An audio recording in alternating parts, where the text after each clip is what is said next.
Oke, baik ya. Assalamualaikum warahmatullahi wabarakatuh. Selamat pagi. Waalaikumsalam warahmatullahi wabarakatuh. Pagi. Sepertinya sangat excited sekali ya ini kan? Iya. Baiklah, sebelum kita mulai ya, Bapak pingin kita berdoa dulu ya agar pembelajaran ini hikmat gitu dan bermanfaat gitu ya. Maka untuk ketua kelasnya siapa ya? Saya Pak. Jangan tarik lah, Ya. ganti. Ya, Satu. Ya. Baik. Sebelum memulai pembelajaran kali ini, alangkah baiknya kita berdoa terlebih dahulu. Menurut agama dan kepercayaan masing-masing, berdoa dimulai. Berdoa selesai. Memberi salam. Assalamualaikum warahmatullahi wabarakatuh. Jawab salamnya ada nadanya ya. Karena sebelum mulai kita sebaiknya kita mengecek gitu ya, ini apakah hadir semua atau enggak ini. Ini kira-kira ada yang enggak hadir nggak ini? Ada semua Pak. Ada semua? Iya, ada semua. Ada semua ya. Berarti Bapak ini dulu ya. Bapak absen aja lah dulu semuanya ya. Iya. Pertama, Oscar ini Hadir, Pak. ini lalu Santi juga susah. Hadir, Pak. Hadir. Syahrul Hadir, Pak. Siap. Tarik. Hadir Pak. Tarik. Dia kan tarik pokoknya. Iya. Ada Tiara. Hadir, Pak. Ya, ada. Terus Wafan Aziza. Hadir, Pak. Jelsa. Hadir, Pak. Lalu Abdullah Najib. Hadir, Pak. Semuanya ya hadir ya. Ya kita harus bersyukur gitu ya terkait sekarang kan perubahan cuaca banyak gitu ya. Kita harus bersyukur gitu Tuhan yang Maha Kuasa gitu ya terkait kita diberikan kesehatan gitu untuk hadir hari ini dan alhamdulillahnya gitu semuanya hadir gitu saat ini gitu ya. Nah, karena sepertinya sudah semangat gini, Bapak mau ini dulu kali berdiri dulu biar lebih semangat lah. Biar lebih semangat lagi gitu ya. Kita akan lepasin dulu lah badan-badannya yang segar gitu ya. Pertama dari kaki kanan dulu ya. 1, 2, 3, 4. Ya, sekarang yang kiri. 1, 2, 3, 4. Sekarang ke depan ini ya tangannya. Terus kamu gitu ya. Terus ke atas. Bisa lihat kiri kanan ya. Senang ya kali. Oke, kita duduk lagi, kita masuk aja ke pembelajaran ya. Barangkali sudah semangat ya sekarang. Oke, kita masuk ke pembelajaran yang baru ya, karena kita akan masuk ke bab baru, yaitu bab 2. Nah, Bapak ingin bertanya terkait bab sebelumnya. Kira-kira ada yang tahu nggak kemarin itu belajar apa? Aku, Pak. Ya. Kemarin kita belajar tentang pemikiran pendiri bangsa tentang Pancasila. Nah, betul ya. Kira-kira ada lagi? Saya, Pak, Ya. penerapan Pancasila dalam konteks berbangsa dan Wah, bernegara. betul ya. Ada lagi yang mau ini? Kayak betul ya, kayaknya betul semua ya itu yang kita pelajarin gitu ya di bab 1, terutama dapat kita golongkan sebagai bab Pancasila. Nah, sekarang kita akan masuk ke bab 2 yang sangat terkait sekali gitu ya dari bab 1 dengan bab 2. Bab 1 adalah Pancasila, sedangkan bab 2 adalah Undang-Undang Dasar. Nah, di sini keterkaitan antara keduanya tentu saja sangat berkaitan karena bab 1 mengajarkan terkait moral dan nilai gitu yang ada hidup di dalam masyarakat Indonesia gitu ya. Nah, untuk bab 2-nya tentu saja dalam masyarakat tersebut pasti harus adalah aturan gitu ya. Aturan agar terjadinya ketertiban. Nah, sehingga bab 1 dan bab 2 ini saling berkaitan sekali gitu ya. Oke, kita masuk saja ke materi intinya yaitu ini ya, pada bab 1 subbab pertama yaitu ide pendiri bangsa tentang konstitusi. Oke, Bapak akan menjelaskan terkait capaian dan tujuan pembelajaran. Jadi capaian pembelajaran mengklasifikasikan ide para pendiri bangsa tentang konstitusi ke dalam beberapa topik bahasan. Lalu tujuan pembelajarannya itu peserta didik diharapkan mampu menjelaskan tentang akar sejarah konstitusi Republik Indonesia mulai dari ide para perumusnya atau pendiri bangsa, jenis-jenis konstitusi, hingga posisi dan status regulasinya dalam ketatanegaraan Indonesia, gitu ya. Oke, langsung saja. Nah, ini ya, kita kan akan membahas tentang konstitusi ya. Konstitusi ya di sini. Konstitusi kan dasarnya tuh adalah hukum dasar gitu ya. Nah, kita akan mengulang lagi materi sebelumnya terkait hukum gitu. Nah, di sini coba kira-kira ada yang tahu nggak apa sih hukum itu? Saya Pak. Wah, silakan Tori. Hukum itu merupakan aturan Pak. Aturan ya. Ya. Tadi sama ya, Mas Budi juga aturan ya. Hukum merupakan keadilan. Wah, keadilan, Mbak. Tegakkan keadilan. Terus kira-kira ada lagi? Aku Pak. Ya. Jadi hukum itu biar tertib Pak. Biar tertib, ya betul. Jadi jawaban kalian semua itu betul ya, bahwa hukum itu diatur buat kita tepati gitu. Karena dalam sifat hukum sendiri itu ada yang namanya nestapa. Jadi ketika seseorang melanggar hukum itu pasti dia dibuat sengsara gitu ya dalam hidupnya gitu. Pokoknya mah menyesal gitu setelah melanggar hukum itu ya. Nah, hukum di sini dibagi menjadi dua, yaitu ada hukum tertulis dan hukum tidak tertulis. Hukum tertulis yaitu hukum yang ditetapkan secara resmi oleh pemerintah dan ditetapkan di peraturan perundang-undangan sebagai dasar hukum suatu negara. Nah, mungkin ini contohnya ya. Nah, ini contohnya. Contohnya ada di kitab hukum pidana atau kita sebut White Book Van Book gitu kalau nggak salah ya. Van Book ya. Nah, pokoknya bahasa Belanda itu, jadi Bapak agak sulit penyebutannya ya. Karena itu emang iya, meskipun kita dulu pernah di ini gitu disinggahi oleh Belanda gitu ya. Sama ini juga ada. Nah, kalau ini Bapak tahu nih, hukum perdata yaitu Burgerlijk Wet Book. Gitu ya. Nah, lalu ada contoh satu lagi yaitu kumpulan undang-undang. Jadi semua undang-undang yang ada di Indonesia itu merupakan contoh dari peraturan undang-undang yang tertulis gitu ya. Nah, untuk hukum yang tidak tertulis yaitu hukum yang tidak tertuang dalam peraturan perundang-undangan gitu ya, sebaliknya gitu. Jadi hukum itu tetap hidup dan diyakini dan ditaati gitu di masyarakat gitu. Sehingga meskipun tanpa adanya tulisan tapi mereka melakukannya gitu di masyarakat gitu ya.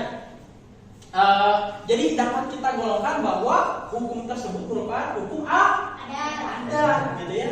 Hukum adat gitu. Nah, hukum adat itu ada berbagai macam ya. Bisa tergolong ke dalam upacara pernikahan, bisa tergolong ke dalam upacara kematian gitu ya. Terus bisa tergolong ke dalam upacara-upacara adat lainnya atau bahkan penanggalan gitu ya. Nah, di sini untuk contohnya sendiri, nah ini ya, Bapak contohkannya gitu, Bapak mencontohkannya dari berbagai daerah gitu, berbagai suku, agar kalian paham gitu terkait daerah-daerah lain gitu ya. Nah, di sini ada dari suku Batak, namanya Sinamot. Sinamot itu jadi merupakan pembelian seorang perempuan gitu dari kelompoknya gitu agar bisa dilepas gitu setelah perjanjian antara dua belah pihak gitu. Nah, kan pembelian perempuan gitu, apakah itu pelanggaran HAM atau gimana gitu kan? Pembelian perempuan kan itu maksudnya jual beli manusia ya. Nah, tetapi di situ kita diyakini bahwa di adat Batak itu merupakan hal yang murah gitu, bahwa perempuan tuh harganya sangat mahal gitu ya. Nih bagi para perempuan kalian tuh mahal ya punya. Siap. Mahal gitu ya. Jadi janganlah diremehkan oleh orang lain tuh gitu. Kalian tuh mahal gitu. Sampai jadi hal tersebut tuh merupakan perjuangan gitu atau bagaimana si lelaki itu mau meminang gitu ya, meminang si ini. Jadi kalau di Jawa mungkin mahar ya, mahar. Lalu di sini ada ngaben, upacara kematian di Bali ya, ngaben, bukan ngaben jreng gitu kan.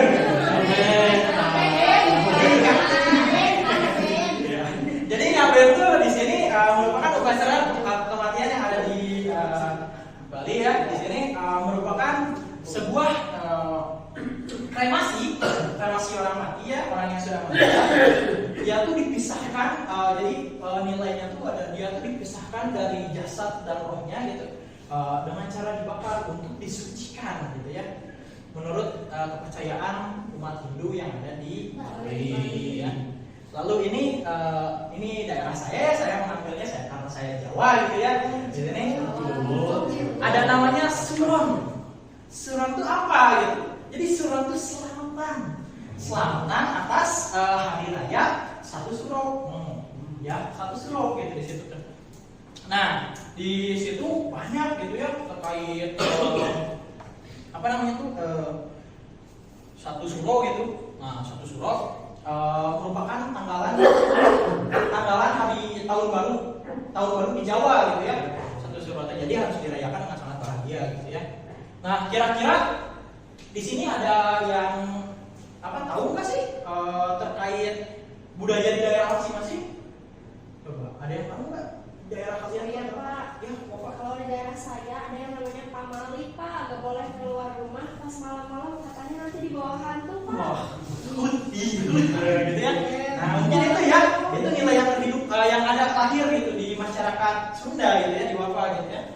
Nah mungkin ini ada konstitusi sama juga dibagi menjadi dua, yaitu tertulis dan tidak tertulis. Nah kalian nanti baca-bacalah sendiri ya, Bapak kasih PPT-nya ya semuanya ya. Ada ide pendiri bangsa terus ini. Jangan sampai ada yang ingin kembali kepada Undang-Undang Dasar 45. Itu yang kita mesti kita jaga.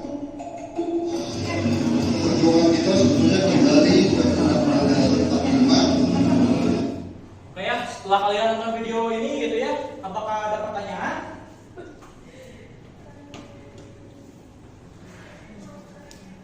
Tidak ada. Sudah cukup? Sudah cukup? Cukup jelas Pak. Oke, jelas. Baik ya, kalau begitu kita bagi saja ke kelompok ya. Itu langsung dibagi dua. Nah, Bapak tuh sebenarnya punya ini. Apa sih? Ya. Oh hilang kan ya? Wah. Ini pulang. Ini mau kebagian saja. Ini satu. Kirain ini sebenarnya sudah Ini dua. Tiga bang. Tiga. Tiga mana aja? Oh mana aja. Tiga bang.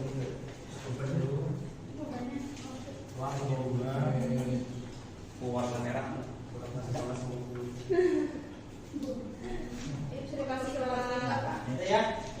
Nah, kalian akan berebut atau diskusi terkait pertanyaan-pertanyaan berikut ya.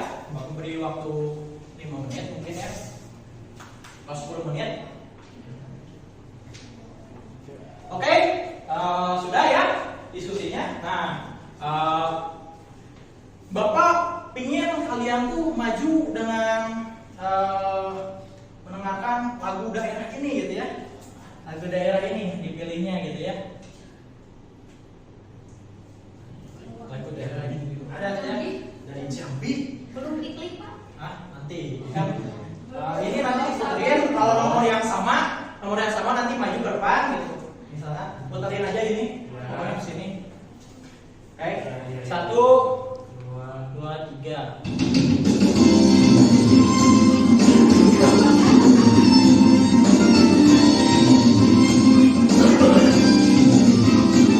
Ini Bapak disetok ya sendiri ya pokoknya.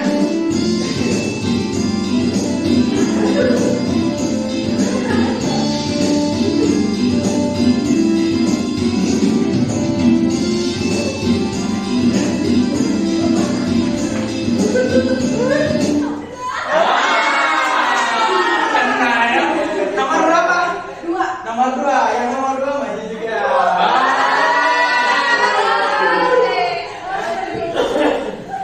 Oke. Nah, kalian bacakan diskusi kelompok kalian terkait jawaban nomor 1 tadi.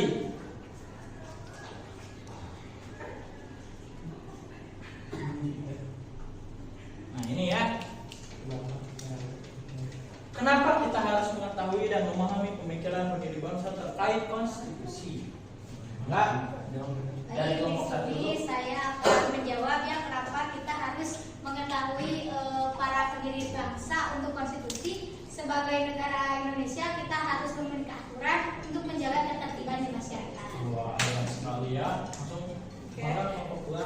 Untuk menjawab pertanyaan kedua, kenapa kita harus menaati konstitusi yang ada? Kan konstitusi tadi sudah dibilang sebagai aturan, jadi kita butuh aturan itu untuk membimbing hidup kita dalam bernegara. Wah, keren sekali ya. Silakan duduk kembali. Nah, sepertinya karena waktu Bapak sebentar lagi ya, karena Bapak juga ada rapat ya, rapat sama kepala kurikulum, Bapak kepala akhir ya. Jadi Bapak sudahi dulu ya terkait pertanyaan 2 dan 3 gitu. Nanti kita bahas lagi lah di minggu depan ya tersebut ya, sama kita akan masuk ke materi berikutnya yaitu tentang regulasi konstitusi ya.